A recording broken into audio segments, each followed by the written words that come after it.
Pemirsa, mantan Mendikbudristek Nadiem Makarim melalui kuasa hukumnya mengajukan pra-peradilan atas kasus dugaan korupsi pengadaan laptop di Kemendikbudristek. Ya, gugatan itu diajukan ke Pengadilan Negeri Jakarta Selatan.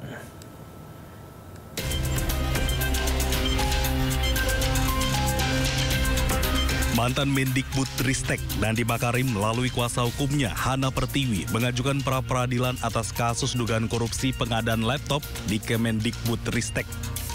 Hana menilai penetapan tersangka terhadap kliennya tidak memenuhi syarat minimal 2 alat bukti permulaan yang cukup. Salah satunya berupa audit kerugian negara dari BPK atau BPKP.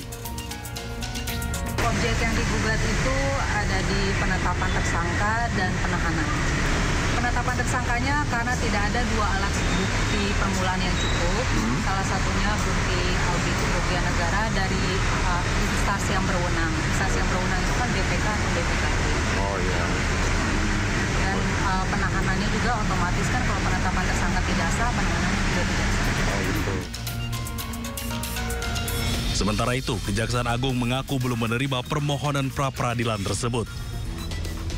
Baik, terkait dengan pengajuan pra-peradilan, yang pertama sampai saat ini saya sudah cek, baik sampai saat ini tim penyidik dari Gedung Bundar belum menerima rilis permohonan pra-peradilan dari yang bersangkutan.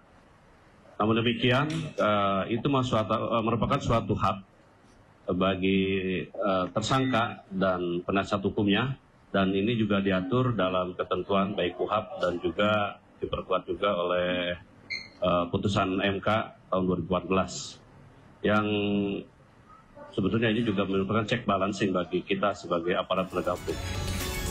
Sebelumnya, Kejaksaan Agung menetapkan Nadiem Makarim tersangka dugaan korupsi laptop. Akibat korupsi itu, negara merugi hingga lebih dari 9 triliun rupiah. Dari Jakarta Selatan, Denny Helmi Sajangbati, iNews melaporkan. Anda kembali di Sindo Today, pemirsa. Akibat tak kuat melewati tanjakan yang menikung, sebuah truk bermuatan pasir berjalan mundur dan menimpa rumah warga di Bangkalan, Jawa Timur. Ya, 2 orang penghuni rumah meninggal dunia, pemirsa, seketika tertimpa reruntuhan bangunan.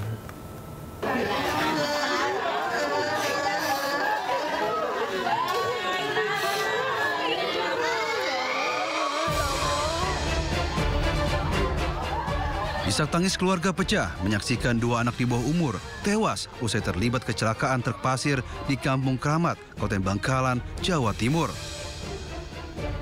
Keduanya tewas seketika di bawah reruntuhan bangunan rumah setelah tertimpa truk yang terguling.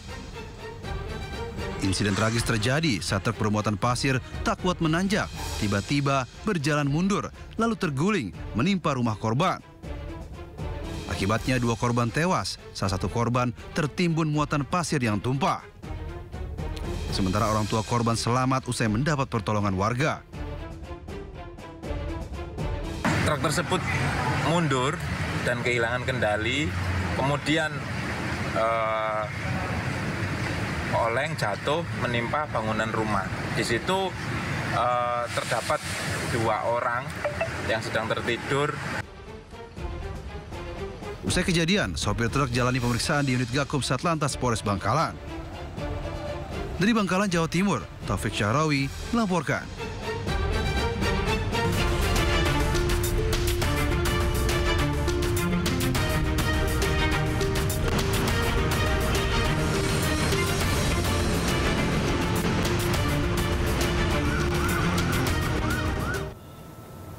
Pemirsa, selanjutnya kami akan ajak Anda untuk mengetahui pantauan lalu lintas hari ini di sejumlah wilayah melalui pantauan CCTV Korlantas Polri.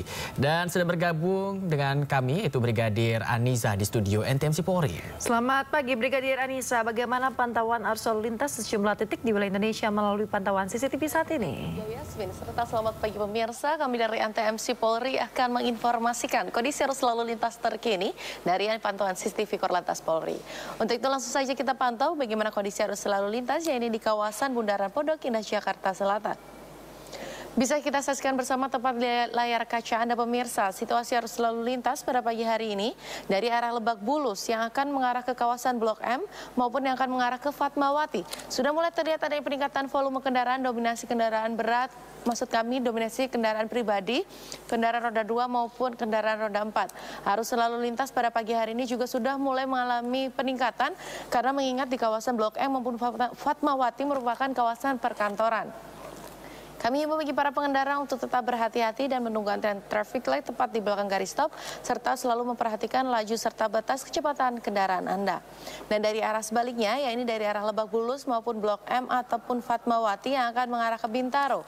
Untuk pagi hari ini juga sudah mulai terlihat adanya peningkatan dominasi kendaraan roda 4 pada pagi hari ini. Kami himbau bagi para pengendara untuk tetap berhati-hati dan tetap berhenti tepat di belakang garis stop untuk menunggu antrian traffic light. Berikutnya kita akan beralih ke kawasan exit tol Bekasi Barat. Situasi arus lalu lintas pemirsa pada pagi hari ini dari gerbang tol Bekasi Barat yang akan menuju ke Pekayon, Kalimalang maupun Jalan Ahmad Yani terpantau ramai dan lancar. Begitupun untuk arus lalu lintas dari Pekayon menuju Kalimalang, Jalan Ahmad Yani maupun gerbang tol Bekasi Barat. Namun pada hari ini sudah terlihat dominasi kendaraan berat melintas di kawasan ini. Kami himbau untuk tetap berhati-hati dan menjaga jarak aman kendaraan Anda dan juga tetap berhati-hati mengingat kawasan ini merupakan kawasan persimpangan. Berikutnya kita akan beralih ke kawasan Simpang Jomin Cikampek. Arus lalu lintas dari arah Cirebon yang akan mengarah ke Purwakarta maupun Cikampek saat ini terpantau ramai dan lancar, namun terlihat dominasi kendaraan berat. Kami menghimbau untuk tetap berhati-hati dan juga menjaga jarak aman kendaraan Anda. Dan dari arah Karawang maupun Jakarta yang akan mengarah ke Cirebon, pagi hari ini masih terpantau kondusif lancar. Kami himbau bagi para pengendara untuk tetap berhati-hati mengingat di kawasan ini merupakan kawasan persimpangan. Dan baik pemirsa, untuk yang terakhir kita pantau bagaimana kondisi arus lalu lintas yang ada di kawasan Simpang Kentungan Kaliurang, Yogyakarta. Arus lalu lintas dari arah Jogja ataupun UGM yang akan mengarah ke Kaliurang maupun Pakem terpantau ramai pada pagi hari ini, mengingat sudah dimulainya aktivitas masyarakat sehingga terlihat adanya peningkatan volume kendaraan. Dan untuk arus lalu lintas dari Mangkuharjo ataupun Solo yang akan mengarah ke Jombor pagi hari ini juga terpantau kondusif lancar. Kami himbau bagi para pengendara untuk tetap berhati-hati serta kami ucapkan terima kasih bagi para pengendara yang telah berhenti tepat di belakang garis stop untuk menunggu antrian traffic light. Dan juga pemirsa, berdasarkan dari data RSMS Korlantas Polri, angka kecelakaan lalu lintas dalam kurun waktu 1 kali 24 jam terjadi sebanyak 180 kasus laka lantas. Dengan rincian, 13 meninggal dunia, 14 luka berat dan juga 124 luka ringan. Dari data tersebut, 74% terjadi dikarenakan kecerobohan dari pengemudi. Untuk itu kami selalu menghimbau untuk selalu tertib berlalu lintas guna terciptanya perjalanan yang aman, nyaman dan selamat sampai tujuan. Jika Anda ingin mengupdate bagaimana kondisi arus lalu lintas terkini, kami siap melayani Anda di nomor 15669 atau juga dapat melalui SMS Center di nomor 9119. Itulah informasi pada pagi hari ini dan salam presisi. Silakan kembali ke studio. Baik, terima kasih banyak Brigadir Aniza atas laporan dari studio NTMC Polri Jakarta. Selamat bertugas kembali dan salam presisi.